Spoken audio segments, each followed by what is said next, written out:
Hello everybody, this is Fernando for the latest aliens and UFOs video. Alright, let's go ahead and we'll start the whole new series here again based on your suggestions.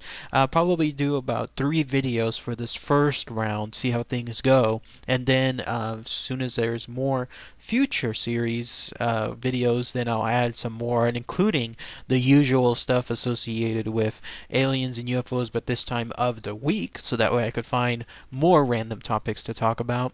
This suggestion I've never heard of before, but was very fascinating to note, is that obviously right now in the US, maybe in all of the world, the most famous alien UFO crash remains the Roswell case. This one, however, occurred 6 years before that, and it's known as, it goes by several different names, but it's known, in this case, at least for this video, 1941 Cape Girardeau, Missouri UFO crash.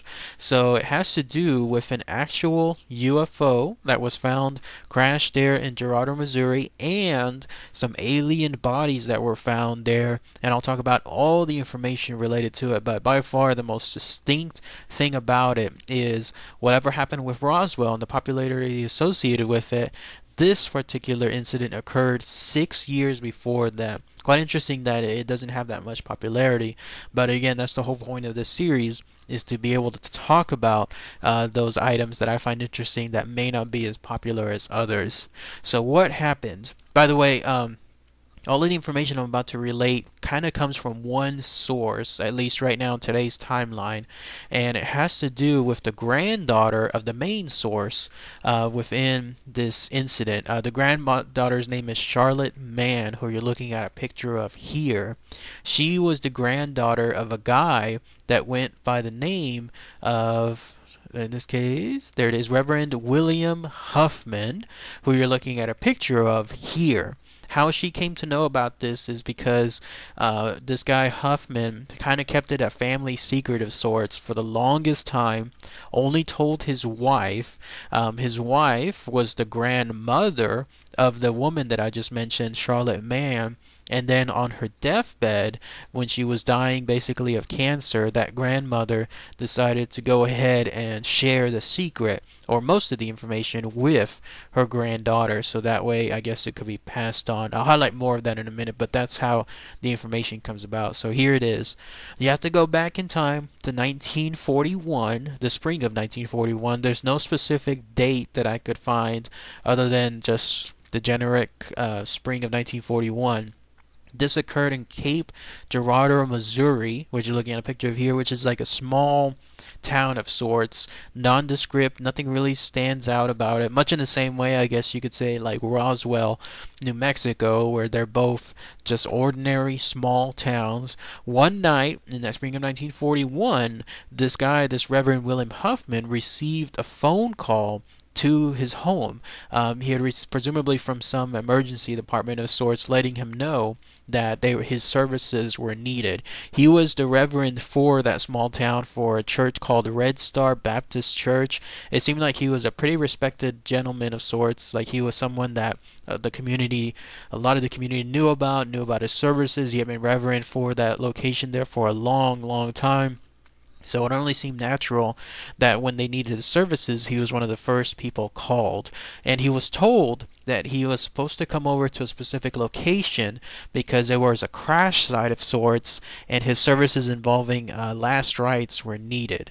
So I guess it was the common thing there in that town. Whenever there was a crash of some sort, someone was either dead or already dying, then he was supposed to come over and perform last rites just before they died themselves. So he went over, and he was surprised by how much there was in terms of activity around the crash site. Apparently it happened about 10 to 15 miles outside of the town Cape Girardeau, and then when he arrived, he saw a whole bunch of people there. He saw policemen, he saw fire departments.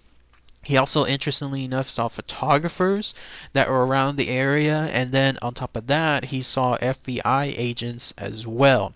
And so a lot of activity for what should have been just a simple crash site. And then on top of that, when he arrived, he said that he saw the actual vehicle itself. It was, of course, unlike nothing he had ever seen before. He was looking at a what he described as a disc-shaped object, and then he was even allowed to apparently look inside, and that's when he saw what he described as hieroglyphic-like writings within the vehicle itself, whatever it was. But the strangest thing of all would come just in another minute or so, because when he was brought forth to the bodies to perform the last rites, that's when he saw, of course, that these were not humans. They were actually small aliens, like your average grays, the ones that you and I know of, the almost iconic look of them. Large head, big eyes, very, very tiny mouth, maybe even no ears. Of course, no hair whatsoever. That's what he saw. And he saw three of them altogether. Two of them were already dead, but there was one that apparently was still alive, barely. So much so, in fact, that it was not moving. And so this was the one he was brought forth to, and he was told to perform last rites to this thing. I think it was either the policemen that were there that were surrounding that lone alien, or some other government department personnel. I don't know exactly who they were, maybe even military personnel, but at least they felt that it was the right thing to do, considering even as strange as this thing was, they saw that it was clearly dying. So he went ahead and he did his services, and this is where apparently Charlotte says, I guess, the main evidence comes from. During that moment, the only way that they could get the alien, I guess, to pay attention to what was happening with the last rites was two of those personnel, whoever they were, held up the alien by the arms, and then that way the attention from the Reverend could go directly to the alien, vice versa. And apparently when this was happening, one of the photographers took a picture of this, and this was the picture that Charlotte Mann saw later on in her lifetime. This was the thing, this is how she became aware of the family secret, because apparently sometime, I guess, when she was growing up in that home, she saw this photograph. She had asked her grandma, who was the wife again of Reverend William Huffman, what had happened. It seemed like they kind of kept things secret between each other, and it was only again until her deathbed that the grandma related it. Now, where this photograph is now, I don't know. I tried to see the information as to who might have it. Apparently, one of the photographers who took the picture has it, but they're not talking, or they have it, but they have it shared with someone else. I think the guy's name is Garland D. Fronnebarger, if I'm not mistaken, according to the information. He was one that actually gave the Reverend Huffman the photograph, or he either took it or he became in possession of it. But either way, it's not with them themselves. That's why you're looking at the drawings of this incident, because apparently Charlotte Mann does not have possession of this photo, which could be one of the best UFO evidence photos of all time, essentially. But where it might be now, who knows? But at least that's why you see at least the drawings of it. So once he performed the last rites, then the Reverend was then, I guess, given a brief talking to by some of the military personnel there. They basically told him, and they were telling this to everyone there as well, thank you for your services, but at the same time, don't talk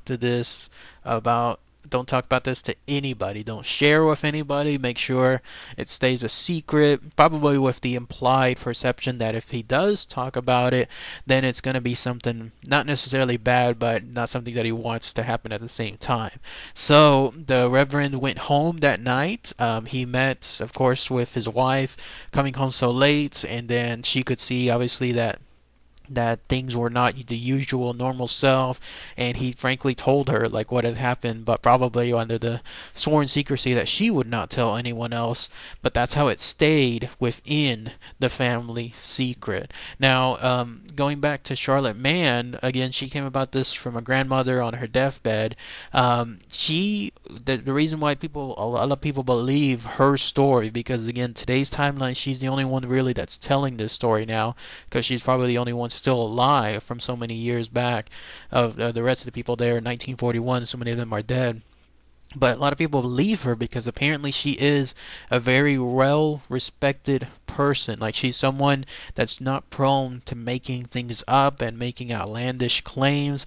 And on top of that, she's been seeking no financial in money or incentive from her tales. The most she's ever done is she did like a taping of some documentary of some sort, or an interview related to the documentary, but that's been it. Like, she hasn't written books, she hasn't gone on tours, she hasn't, I guess, sold her rights to some movie or anything along those lines. No, all she did was just share the information, and then that's it. So that's why it seems like her tale seems to be far more believable, because she's seeking so little attention. It seems like she just wanted to tell this story to make sure that I guess the fantastic, I guess, hugely immense night that her respected reverend grandfather had, she at least wanted to make sure that he was remembered for what he did and for keeping secret so many years this particular tale. Now, as far as proof of this incident, other than, again, the known photograph, and then also the tales of the granddaughter. There is apparently, from the fire department there in Cape Girardeau, there's a record of the date of the crash. So that's pretty interesting. Normally this stuff, if it is true, I mean, it's covered up left and right, but apparently the records of the fire department show that there was indeed a crash of some sort. So that's interesting to find. But there's also the usual stuff where people that were there, that apparently still live to this day, very, very few people, but they're still around, they have kept quiet and they're not talking about the incident. Some of them seems like they were also all military, so that's why they're also keeping so much secrecy. But yeah, that's the only known instance. That there's a couple of photographs around, but whether they're still found or not, or in their possession of someone, or just outright destroyed, who knows where they're located now. So, but that's it. Has anyone else heard of this incident? 1941, Cape Girardeau, Missouri UFO crash. Again, an incident, a UFO crash that preceded Roswell more than about 6 years or so back. If anyone has any more information, that would be great to hear. If anyone has any more, like, the links, maybe showcasing where that photograph is, like to show actual proof of it, that would also be great to hear. So, alright, everybody, thanks again as always. Take care.